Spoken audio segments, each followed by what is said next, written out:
Dangan is an arcade style beat 'em up that was released for the PlayStation 1 back in 2000, and this game was an exclusive to the Japanese region only. So the idea behind this game is that it is a top-down style action beat 'em up where you can incorporate both beat 'em up style mechanics where you can get into fights against your opponents, but you can also use weapons the likes of guns like handguns, machine guns, shotguns, flamethrowers, among other weapons that you will collect throughout the course of play.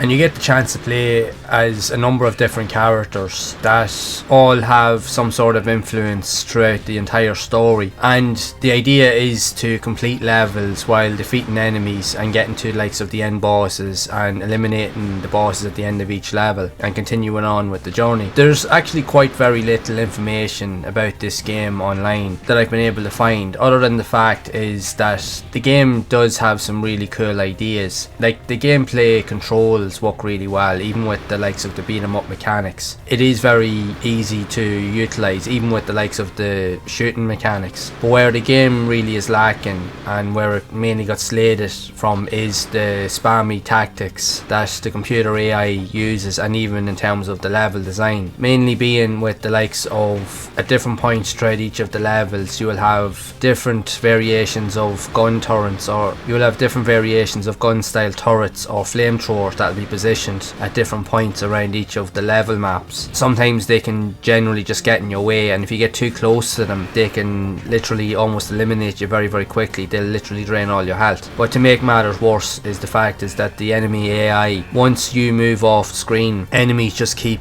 constantly spawning at random once they go off screen, so you can never be more than a couple of seconds without enemies coming in trying to shoot you or to punch you. So what will happen is later on in the game, you'll find that you'll get to points in levels where you'll be surrounded by enemies trying to get past the turret, or you're trying to take it out. But if you get too close to all of those elements, you will pretty much be wiped out. So what I've even found, having played the game myself, and even from other reviews that I have managed to see online, the best course of action is ideally to literally just keep running and avoid everything until you can get to the end of the level, because there is no real tactics as such, because enemies' placements just keep spawning all the time, that you don't really have very little to go on. So the gameplay can get quite repetitive very quickly. And to make matters worse, the boss fights themselves are extremely difficult, because the bosses themselves constantly spam their attack moves. So it can be very difficult to really even get close to them, to even hit them or to take any damage from them. Sometimes you have to kind of use spammy tactics yourself, like to get them close to a wall, so that when you knock them down you can punch or kick them back down again, and you just have to continuously spam that attack until you've managed to take them out. Sometimes it works, sometimes it doesn't, but it's the best course of approach to eliminating the bosses, and that in itself can get quite frustrating. But even with that, the enemy bosses will take double the amount of health out of you than you can out of them, so they can wipe you out in a matter of only a couple of seconds, where it can take you up to sometimes 3 to 5 minutes or even longer to even take all of their health.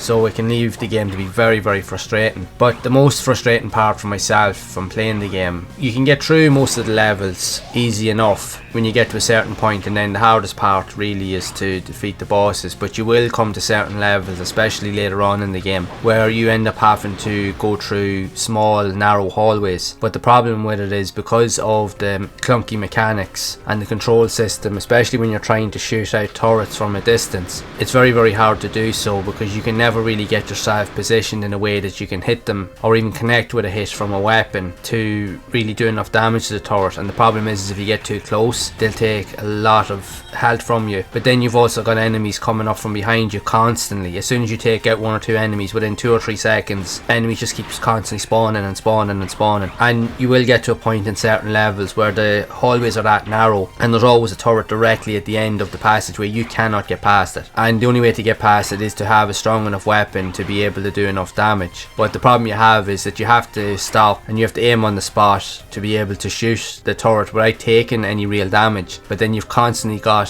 human enemies coming at you from behind, punching you, kicking you and shooting you with their weapons, that by the time you've tried to get past even one turret, 3/4 of your health bar is gone. Then you get to the next section only to do the same thing again, and then you're completely wiped out, and then when you die you have to restart the entire level all over again. And for myself playing it, I found that I had to do that quite a number of times before I eventually had to give up. It just got so repetitive that it became extremely frustrating. So I can see why, from the reviews that I have seen, why a lot of people genuinely don't really play this game. It has some nice features, mind you, in terms of what it does offer, but it's just not executed as well as it could have been. It could have been so much better than it actually is, which is quite a pity, because it does have some nice visuals, it does have some nice ideas, and the combat mechanics work really well. But again, it just depends on certain factors, especially even with the gunplay, depending on the positions that you're in, especially when you're in narrow corridors. It's very hard to take out a turret or some sort of contraption when you've constantly got enemies spamming kicks at you and trying to shoot you the whole time. You never have really a second to breathe in the game, and more often than not it will lead you to absolute frustration, to the point that you will quit the game. I can almost guarantee you will quit the game, because you'll just get so annoyed by it. It will take quite a bit of skill, and more to the point luck, to really get past some of the later levels in the game. But if you're persistent with it and you do have the patience to put up with these type of spammy tactics in games, you could try it out if you're able to prolong the inevitable, really. But if you want something that does present a challenge, this is definitely the game for you. But for others, it's probably best to avoid it altogether, which is a pity, because it does have some nice features. It just could have been, like I said, executed a lot better. But I'll leave that up to you to decide what you think of it yourself. And I would love to know your thoughts on Dangan for the PlayStation 1, if you have played it yourself, or did you even know that the game existed?